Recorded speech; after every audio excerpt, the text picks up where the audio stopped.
to Sports Scope, the most influential sports talk show in the nation.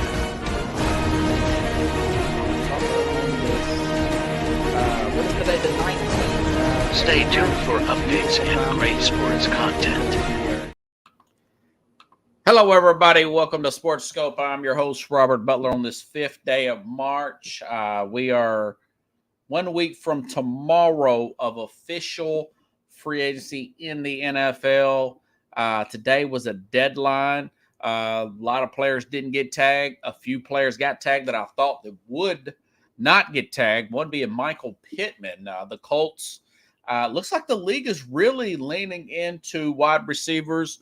Mike Evans re-signed. I'll talk about that. Russell Wilson will officially be released.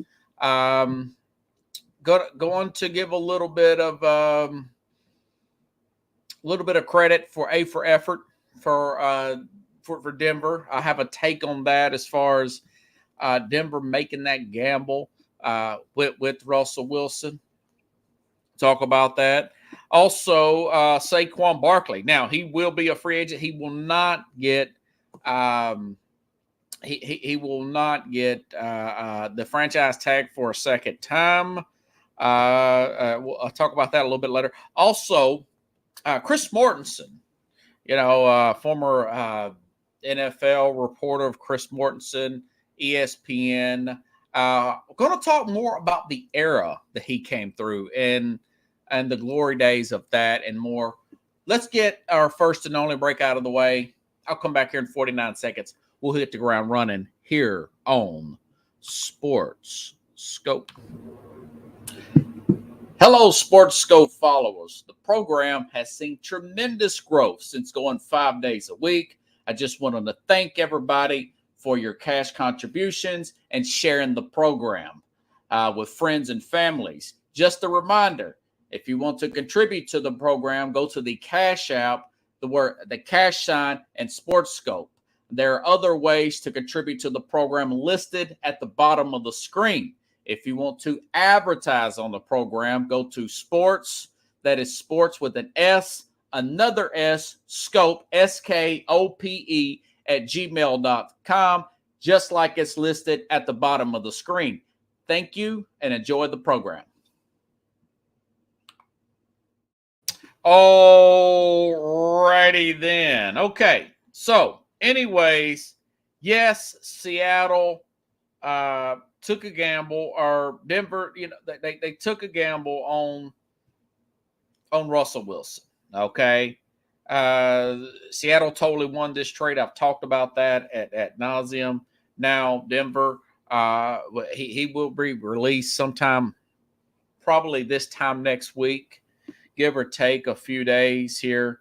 They're going to have cap hit, dead money cap, $53 million for Denver, 32 next year for Sean Payton and this Denver Bronco team. Talked about that a little bit last week, where Wilson could take a $1.2 million salary because they owe him about 39 and some change. Denver, they're taking the big hit here. Kind of become a joke of the league right now. You see the people on the internet and X app talking about this. That being said, I understand there's been a lot about criticism for both Denver and Cleveland. Cleveland giving the Deshaun Watson $250 million fully guaranteed in that trade to get him. And he missed last year, a big chunk of last year with injury. Year before that, he had his suspension and came back mid-season. However, they did make the playoffs last year. But, when you make a big move like that and end up with veteran Pro Bowl level quarterbacks and major trades and extensions, the owners have to sign off on this. And remember, just a few years ago, Denver took a gamble with the guy that come off a neck injury, Peyton Manning. Peyton Manning, folks, missed all of, 2011 season or something like that?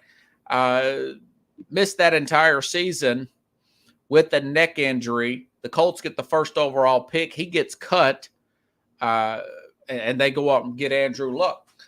There were a few teams willing to take that gamble and give him a big contract, even though he's coming back from a neck injury. Now, we know what happened. They got to 2 Super Bowls. He won one, not to mention the records he broke there. Excellent comeback there for him. I say all that. Then you look at guys like teams like the Rams going with an older quarterback in a trade here.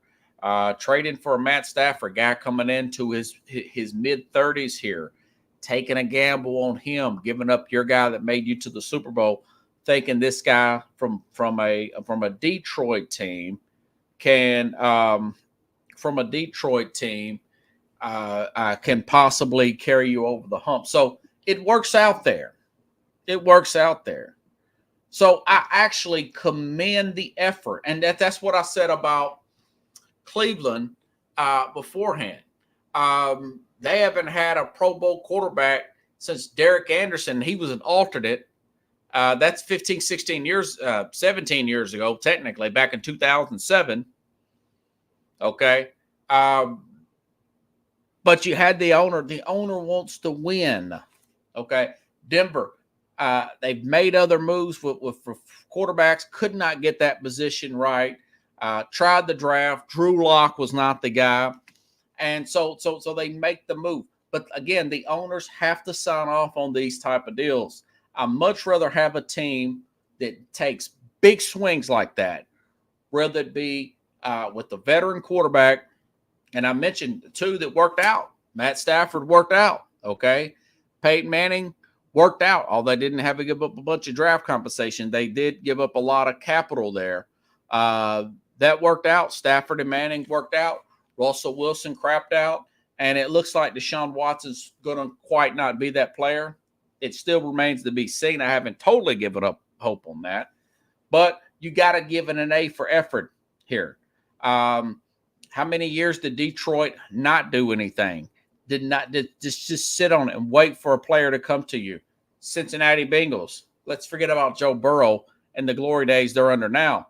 Let's talk about the Cincinnati Bengals from 1989 with Boomer Esiason. Between him and 2005, that's 14 years there, 13, 14 years from the Carson Palmer era. Then you got the Carson Palmer injury all the way up to Joe Burrow and 2020 draft there. So you have those big gaps there. Those teams don't make any aggressive moves to go out and get better for their fan base. Now, I say, unlike a guy like Jerry Jones, it's more about him. He found Dak Prescott. They drafted, and I like Dak, but I feel like they've probably hit he's probably plateaued. The guy's 31 now? Yeah, there's a good chance he's plateaued. Made all the money he could make. Could be $60 million plus, and Jones made a comment about that the other day. They really want to get him back in Dallas. He's more about looking good, building that brand, staying on TV. He's not about winning Super Bowls at all costs, taking big chances to do so. So I commend Denver. Yeah, they took a $58 million hit this year. There was a $70+ million last year, and with the Rams, and they got to the playoffs. Here, okay? But, I just like the fact that the teams take the chances, Now, a lesson learned from a Deshaun Watson, a lesson learned from a Russell Wilson. Maybe you don't sign them, and probably Watson being Cleveland, they probably had to hold that over his head to get him there because Cleveland was so bad.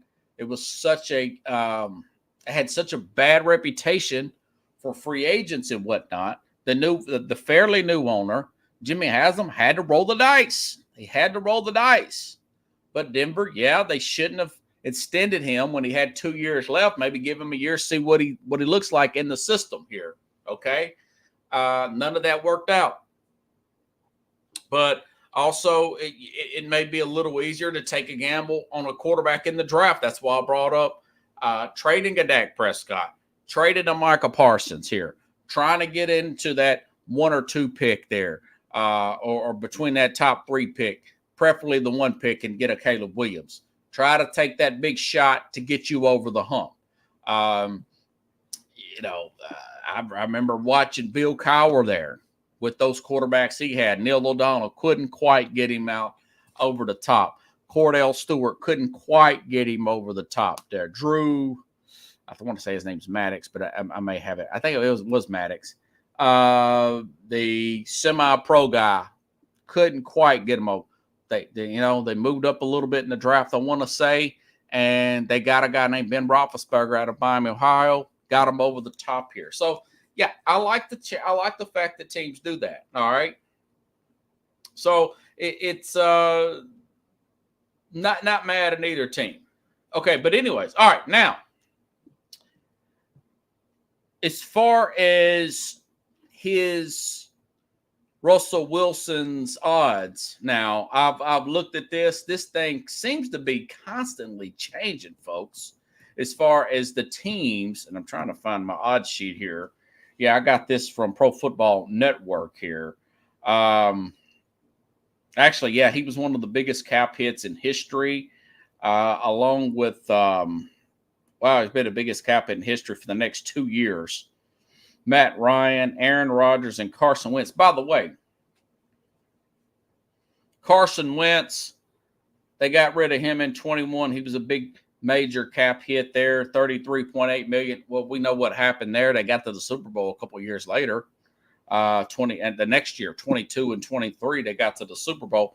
Probably should have won it. Aaron Rodgers, 2023, $40.3 million cap hit in 2023 for the Green Bay Packers, even after he moved on to the New York Jets. Well, we know what happened there. They got to the playoffs. So taking these big chances isn't the end of the world. It isn't the end of the world. The cap hit will be much smoother next year. And this thing will be, you've got a great coach there. They picked 12th. Denver picks 12th. There's a chance they may get Bo Nix. That would be a little high, but he's got Colin Cowherd talks about he's friends with Sean Payton. Bo Nix, 61 starts, kind of reminds some flashes of a Drew Brees at the college level, or possibly I've heard others throw out the name J.J. McCarthy. So it's not as bleak as it looks. It's not as dire as it may seem. Yeah, Wilson got $124 million for 2 years, essentially in guaranteed contract. It didn't work out for them. But I would commend ownership, even though you go into new ownership, for taking that type of gamble there. Okay. But also, I wanted to look at his odds here. It looks like the Steelers are the favorite. Look like the Steelers may be the favorite, along with the Raiders at plus 275. By the way, who will not franchise tag Josh Jacobs. Along with the Falcons. I had a guest on last week, Sonja Pearson. She thinks Russell Wilson living with his wife there in Atlanta area, with future living in the same town, they could run into each other. It could be an incident. There's some bad blood there with the baby's dad and everything, raising the kids. So Atlanta could be out of the question. Now, the Raiders with Aiden O'Connell, Russell Wilson, maybe run the football a little bit more. And plus, by the way, Minnesota's at plus 1,000. So, you could get this guy for dirt cheap for 1 year. You could get him dirt cheap for 1 year, and he's probably, pushing 36, 37, 38. I'm sure he would be flexible next year. Denver's on the hook for all this money. All right. So I don't know if I would totally write him out. Not sure if I would take him with the Steelers, although even though they're favored, I read today that the team seems to still really like Kenny Pickett there. They've got the new offensive coordinator in Arthur Smith. As I mentioned yesterday or last week, and I still stand by that, folks. I still believe that wherever he goes, whether it's Pittsburgh, Atlanta, New England, even Minnesota possibly, he will be competing with the young quarterback. There's a very good chance he's going to be, well, we know they're not going to get rid of Kenny Pickett in Pittsburgh from everything we're seeing today. The Raiders could bring in another quarterback with Aiden O'Connell.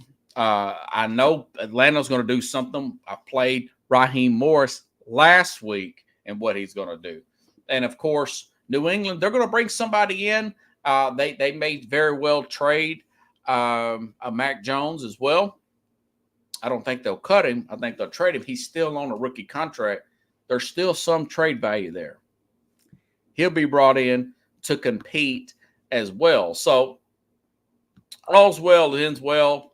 Denver they're going to draft somebody to compete with Jared Stidham, whether it's J.J. McCarthy or Bo Nix. Jared Stidham.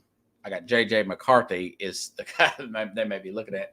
Jared Stidham. So, again, I just do not want to take it off. I mean, they don't have a third-round pick, but they do have they don't have a second-round pick. They got a third round from New Orleans, and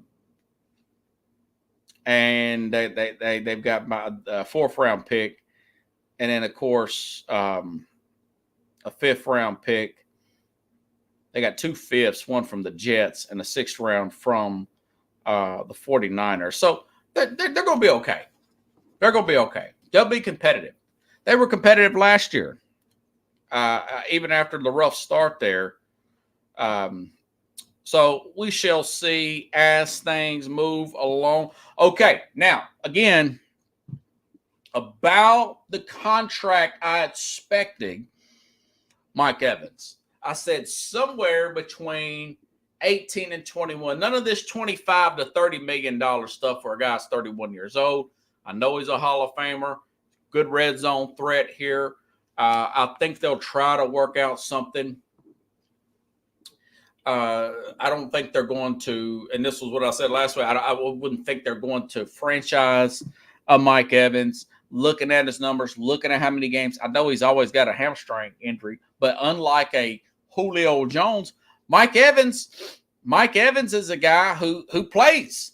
He says he's got a hamstring injury, but he'll play, So, anyways, over the weekend, signed a 2-year extension, 10 days before free agency, about $26 million per, that's not guaranteed. $35 million guaranteed over the last 2 years. So that's really, around that $18 million, $17, $18 million hit there.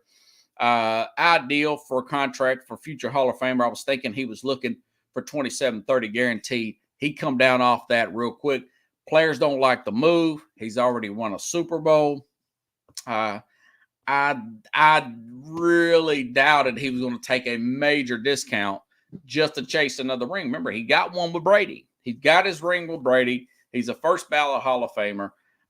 He must like playing under Todd Bowles. Todd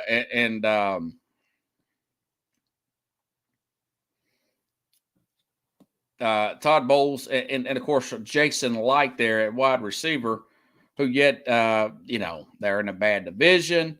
They did win a playoff win. They did push Detroit, who probably should have had made the Super Bowl in 4 quarters. I was way off last year's team. I thought that they would be in the top 5 looking for a quarterback this year and blow that team up, probably try to set up a franchise and trade him. This is what I was thinking a year ago. That was a bad scope on my part as far as Mike Evans is concerned. Now, as I was writing that information over the weekend when that story broke. Now, today we know that Baker Mayfield was not franchise tagged. They do not want to pay him top, which they shouldn't have. $38 million and some change for a quarterback here of his stature. More of a had a proven contract last year. Yeah, he had a career year. Now, was it Dave Canals or whatever his name is? Now he's the head coach of the Carolina Panthers. Again, you get Evans back for that amount of money. They've got some young talent there at wide receiver. They got Rashard White. I would try to add in another running back. You've got some good ones. You've got it. You've got a Josh Jacobs out there. You've got a Saquon Barkley, what I'll talk about here in a few minutes. You've got him out there as well. But also, this goes back to what I said last week from researching a possible contract for Mayfield that was fair.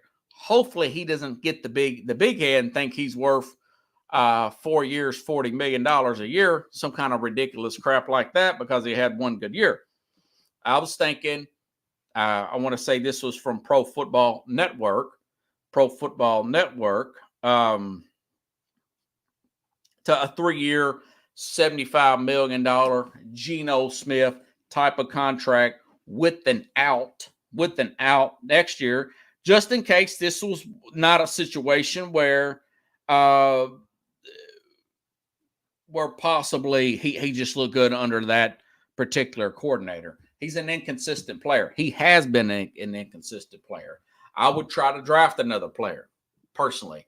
If the value's there for the long week, folks, long week for the Tampa Bay Bucks here. But I'll say this, though.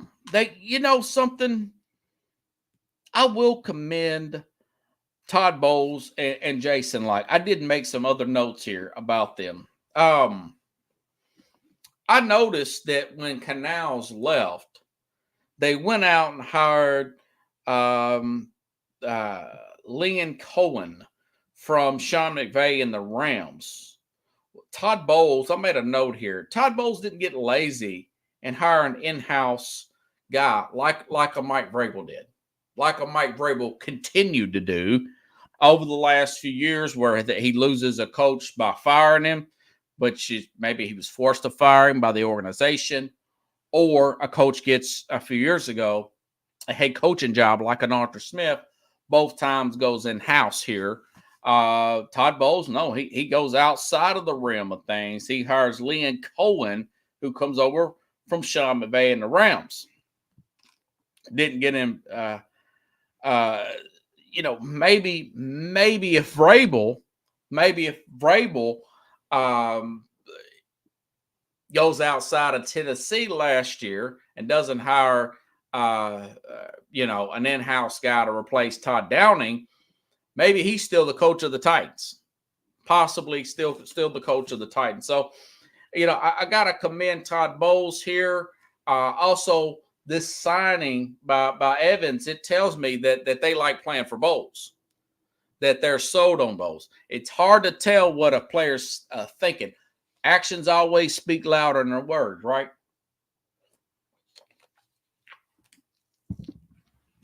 So my guess is they're going to bring back Mayfield, compete in this bad division again. I think with Dennis Allen still at New Orleans, I have little faith in them from everything I've seen. Bryce Young, they've got to put some help around him. He's really small and undersized. There's still a big question mark at Atlanta. Of course, we're going to find out here in the next few weeks what they're going to do through free agency or whatnot, and or the draft here with Raheem Morris there. But it's still a fairly winnable division for the second time here. And Bowles is saying, hey, listen, man, I got a little job security here. So it's going to be interesting to see how this thing plays out with Mayfield over the next week or so. My guess is if I'm Baker Mayfield's agent, I'll say, hey, take what you can get, prove that you can be consistent over the next few years. Then you still being a very young player, drafted in 2018. You could hit it again for possibly a much bigger contract in the near future. So interesting the way that whole thing worked out. Okay. Now, Saquon Barkley. Saquon Barkley, not to beat a dead horse here, was not franchise tagged for the second time. Nobody was really, all these reporters, folks, nobody was really, what do you say, one way or the other this time around. This time last year, give him 4 or 5 years, $75, $80 million. You don't see nothing like that this time around. Wasn't sure what they were going to do. He has not got the franchise deadline and I'll go over some more players that were tagged, has passed. Now, Barkley, can it now come to fruition? Can it now be, what's the word? Finalized? Can I be proven right by some of the naysayers? Jack Hirsch, if you're watching, from Northeast Streaming Sports. We've had some arguments on the Mac and Jack show about that Saquon Barkley is an overrated player. He was an overdrafted player, also drafted in 2018. He was the number 2 pick overall. Giants fan disagreed with me. He was tagged last year, not this year. But he will be a free agent. Dave Gettleman, now, of course, Joe Sheehan is the general manager. Dave Gettleman swore, and them Giant fans, even local New York radio, Sid Rosenberg included, Jack Hirsch. Now, I want to say I'm going to call Carlos out about this Friday. I think he said the same thing about Barkley. But he was overdrafted. He's overrated. He's not a bad player. He's not a bust, but he was a disappointing player. He was overdrafted. And I think we can finally admit he was. Listen, they passed up on Josh Allen and Lamar Jackson. Okay, 2 quarterbacks that turned out to be stars. Quentin Nelson was also drafted in that draft. Would have been a better player. Already been extended multiple times here. Already been extended with the Indianapolis Colts. Yeah. They got a pretty good running game there with a guard that turned out to be a better player than a Saquon Barkley. But again, 2 quarterbacks.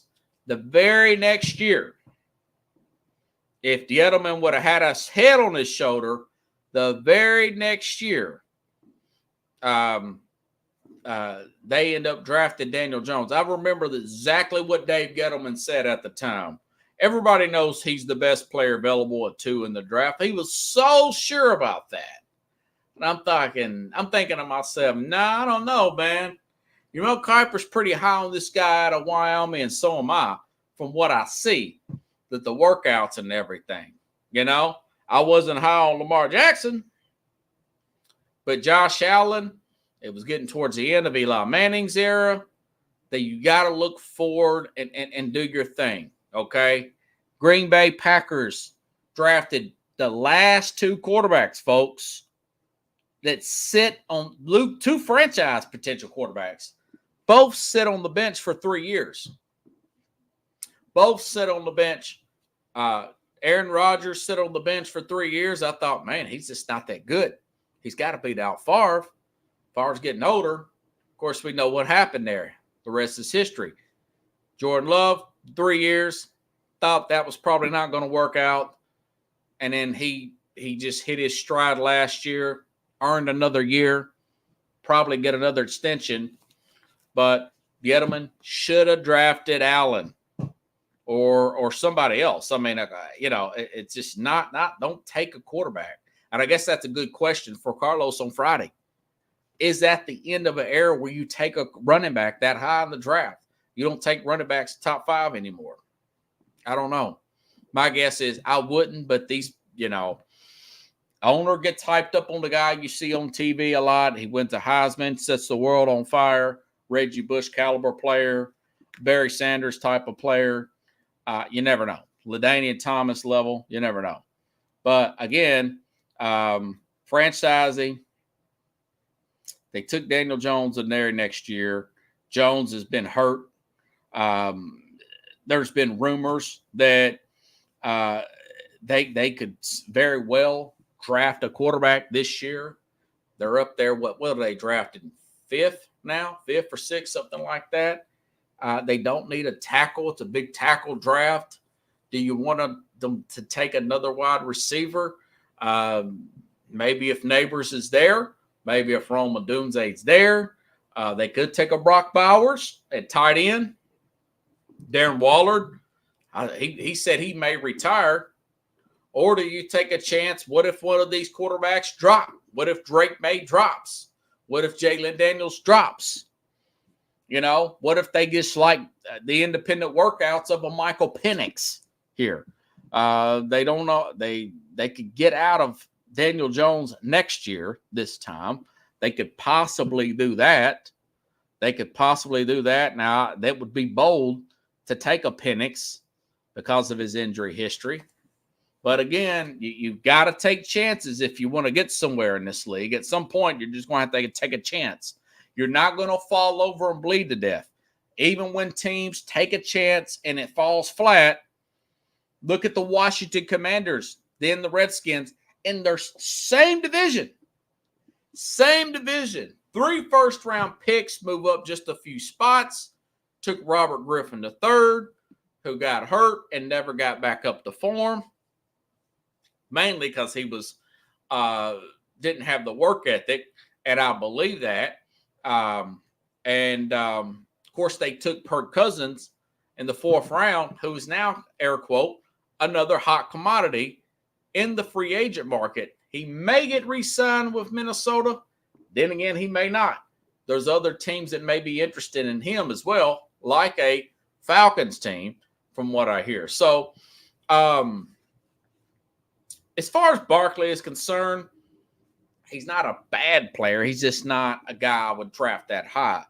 A $10 to $12 million range for a team that needs a quarterback, that needs a running back with a young quarterback. I thought about, Chuba Herbert's okay. He's no Saquon Barkley, okay?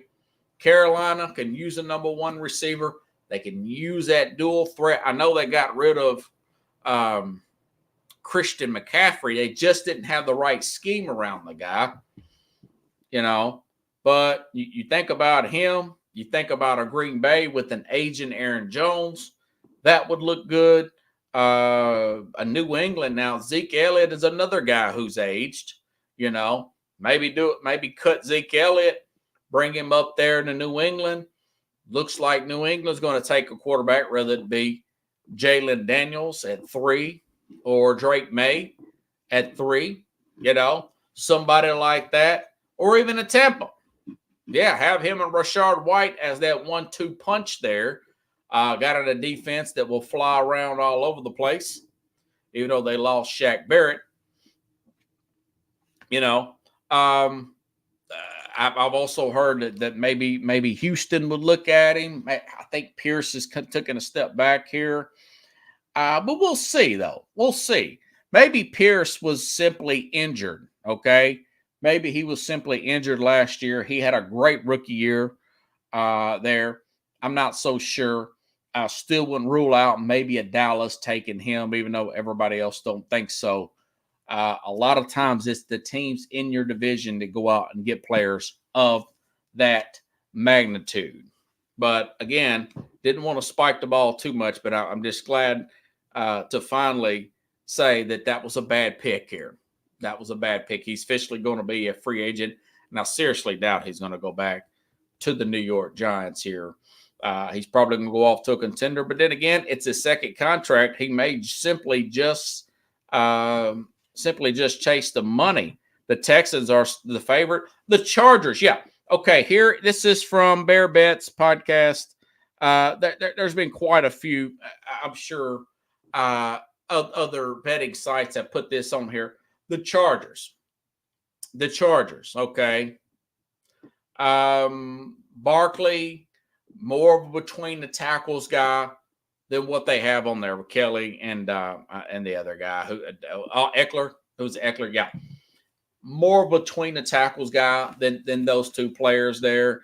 I've read that maybe we saw what Blake Corum done with Harbaugh and Michigan.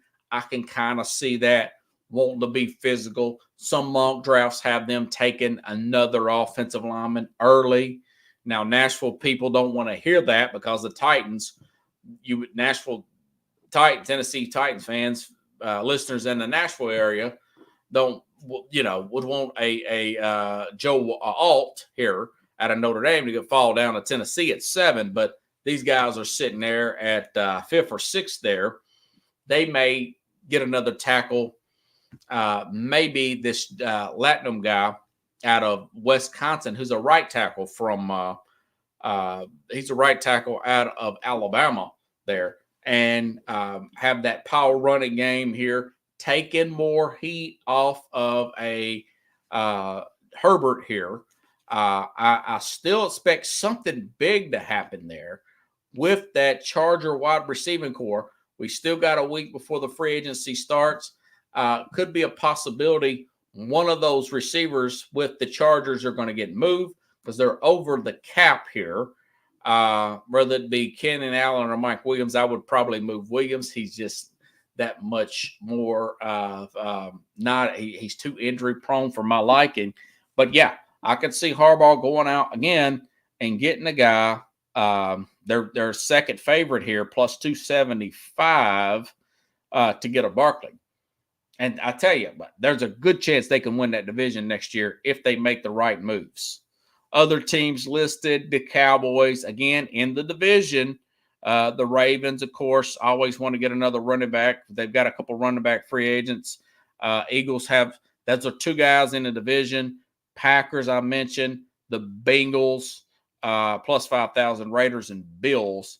Not sure if either one of them would do it. Raiders would probably want to bring back a Josh Jacobs here. So, anyways, other free agents did I not see, again, look at the league right now. There's more of an emphasis on the wide receiver position, okay? The Colts placed a franchise tag. Check this out. The Colts with Chris Ballard, the general manager, not a big, he thinks some more of my line of thinking. He takes care of the Forrest Buckner. He takes care of a Quentin Nelson, offensive line, best defensive lineman there, okay? Let me take a sip of water here. Takes care of those type of guys. Went against what he normally, his normal type of thinking here. This general manager for the Colts here.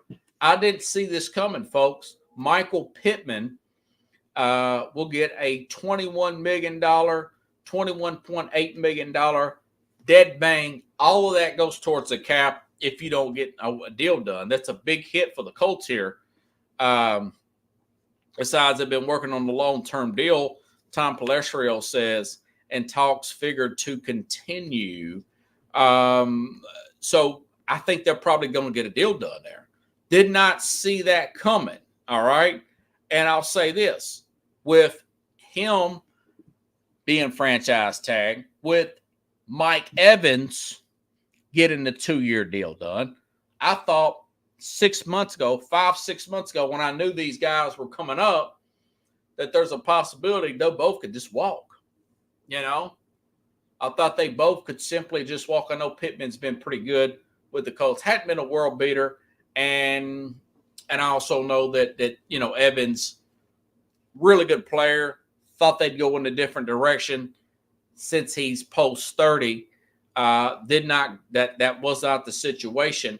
So those are 2 less free agency. Not to mention the fact that T. Higgins was also had the franchise tag put on him with the Cincinnati Bengals. There was speculation. I was talking about that, looking that up since about a Nashville, was his name, Brian Callahan, former assistant there with the Bengals, is now the head coach here.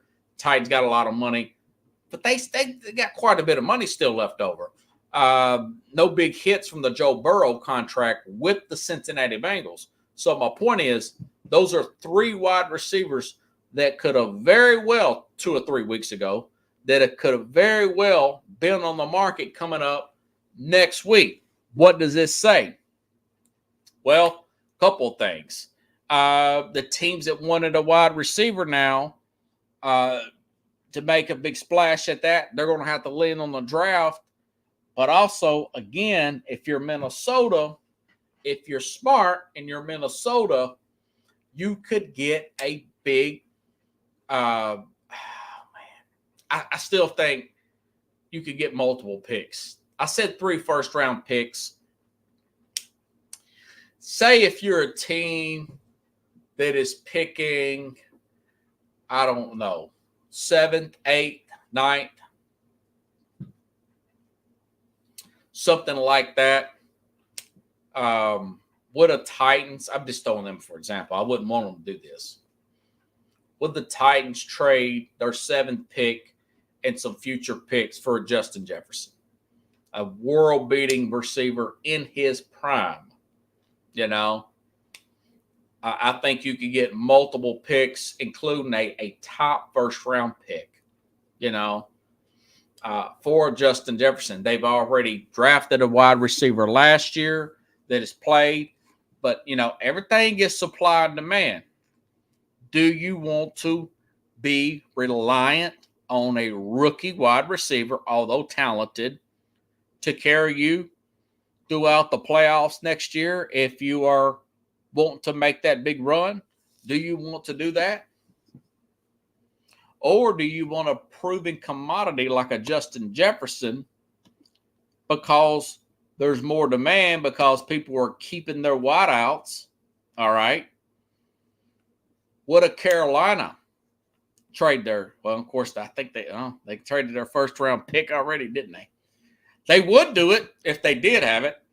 Calvin Ridley's a free agent. So I think maybe Jacksonville will work out something with him.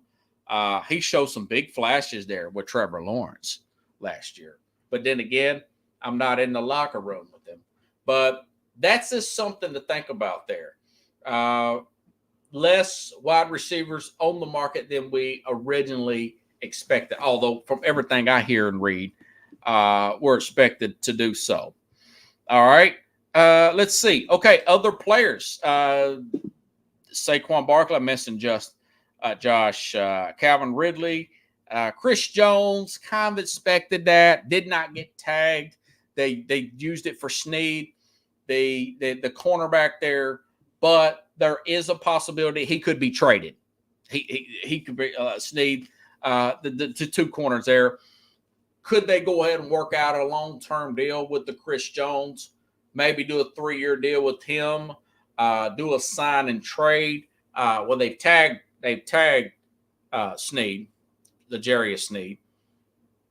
Guy being in his prime. Could a team like Tennessee talk Kansas City into trading a L'Jarius Snead for a DeAndre Hopkins, somebody like that? And Tennessee possibly sign a Jonas Williams at the offensive line and maybe take a chance in moving him to left and going out and drafting a Roma Dunze with the 7th pick overall. Something like that. Some mock drafts have Tennessee taking Roma Dunze, by the way, who had a great camp, a great combine. Marvin Harrison, nor Malik Neighbors, I don't know what he was thinking. Like, dude, you have a chance to surpass Harrison for sure. Maybe he just don't want to get drafted. Maybe some of these players don't want to go to Arizona at 4, There was a NFL reporter on the Colin Cowherd show yesterday. I think it was Albert Breer. He made a good point. He says, this is the first year that players who were recruited in 2021 were all NIL guys. Okay? Caleb Williams supposedly made $10 million the last couple years at USC. And I'm sure Marvin Harrison had some NIL deals, as good a player as he's been over the last couple years. I know these top end guys have him, Neighbors. I don't, maybe not Neighbors, but I'm sure towards the end there, he probably got some NIL deals there. But I don't know, man. I would try to surpass a guy like a Neighbors. I know Odunze did. Had a really good combine. He redid the cone drill. I've watched him. He's really good in practice. He's being compared to Jamar Chase with Cincinnati. He could be a Titan. He could very well be a Tennessee Titan. So, but yeah. So guys like Chris Jones and Saquon Barkley here. Michael, I don't know who that is, but I'm surprised that Ridley's going to be a free agent. The Lions end up re-signing Emmanuel Mosley to 1-year deal. Injured his ACL during the first game in Week 5. First game for Detroit in Week 5 versus Carolina 1 year after he had torn his other ACL, but the Lions are bringing him back. You know, and Jamal Adams will be cut. He wouldn't tag him and Quandre Diggs. So guy can still play. He's probably not worth $15 million. You know, that also news came about today. Jamal Adams, remember the big trade made by the Jets, traded him to Seattle. I think the Jets are still living. I think I got a second round pick or whatever. And you know, maybe a Cincinnati can replace a Jesse Bates there and bring in a guy like this for the right price. You know, Adams got his second contract. Although I don't think he's played more than 12 games over the last couple of years here. So it's a lot to keep up with. A lot of players are getting re-signed with their teams. I mean, you got a Dalton Schultz here, signed 3-year extension there. Although he had some big drops, he did got some good hands. But he's getting open and he's getting the ball from C.J. Stroud. So he's going to continue to be a player there with them, with that young quarterback. Okay, switching gears here before I run out of time. Sad day. What was it? Over the weekend. I think it was Saturday or Sunday. I want to say it was Saturday. Longtime ESPN reporter Chris Mortensen, 72, died over the weekend. Didn't actually say how he died, but I knew he had throat cancer. Chris Mortensen had stage 4 throat cancer back in 2016. What a fighter, man. Usually live just a few months after getting stage 4 cancer. And it wasn't that much long. It was just a few years ago. John Clayton had also passed, another NFL insider. He was really good. John Clayton was the Adam Scheffner in Rappaport type of guy before these guys were even heard of. He always had the inside scoop here for a little while. And Mortensen as well known. And what it really does, it takes me back to a golden era for ESPN and the NFL. I mentioned guys like John Clayton, Chris Mortensen. Now, I think he's still with them on and off. Ed Warder, who's covered the Dallas Cowboys for what it seems like 100 years. You know, during that era, in the early 2000s, late 90s, before Dan Patrick had left, they just lost Rich Eisen to the NFL Network in 2003. But I remember being at Austin Peay around this time during that era. I moved to New York out of high school a year after high school. Good friend Kenny. From November of 01 to August of 02. You know, decided to come back here and get the degree here because I could not get state funds, CUNY funds for another year in New York.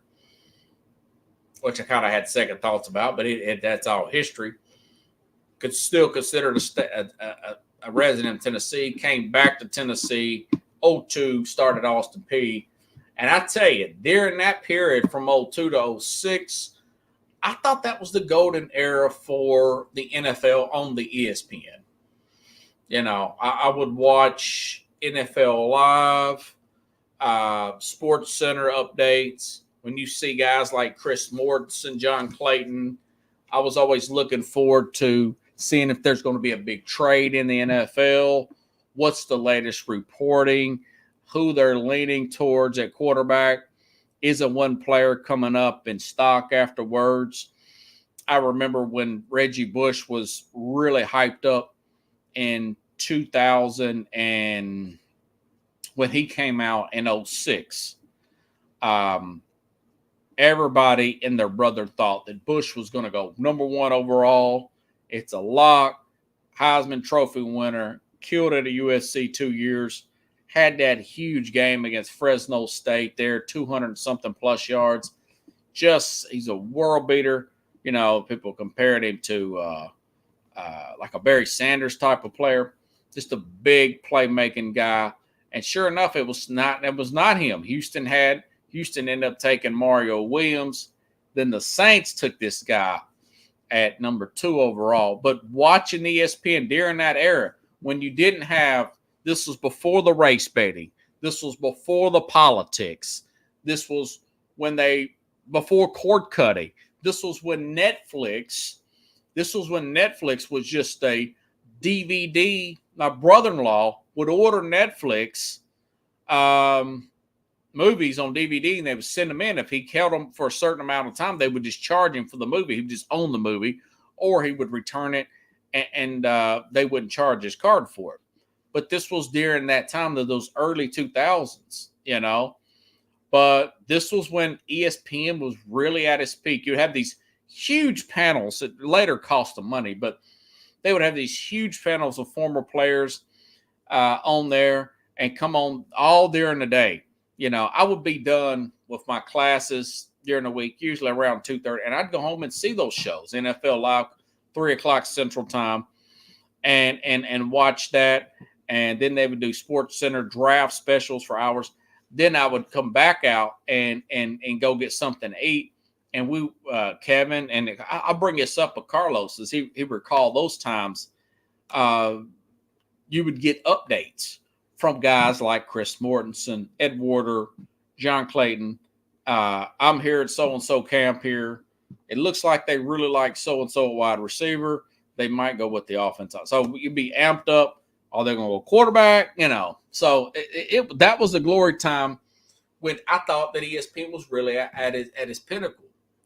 You know, and it's funny, just a few short years later, things started to go downhill when they started going into far left-wing politics and some of the race baiting that they do nowadays and some of the offensive things that they say. It's funny how things have really taken a turn over the years. But yeah, thoughts and prayers with the Mortensen family. Like I said, he was a part of that era. He was a part of that era when it was just must-see TV for us diehard football fans. You know, being a Titans fan during that time, I was thinking, man, I really hope that some news breaks that they're not going to draft this guy, Pat Man, because I really wanted them to draft an Antrell Roll at the time, you know, a taller player. Although Pat Man was technically a better player, he just wasn't a consistent player, and he ended up getting in more trouble off the field. He recovered, but at the time I wanted the Titans to get him. And I would love watching these guys from ESPN do those updates and see if there's some kind of breaking news, some kind of trade was going to happen. Still get excited when I see it on the X app, but it's just not like it used to be back in them days. So if you guys like the show, share the show here. I'll be back on tomorrow, and I'm sure there's going to be plenty more updates. We'll have to check it out. Same time, same place here on Sports Scope.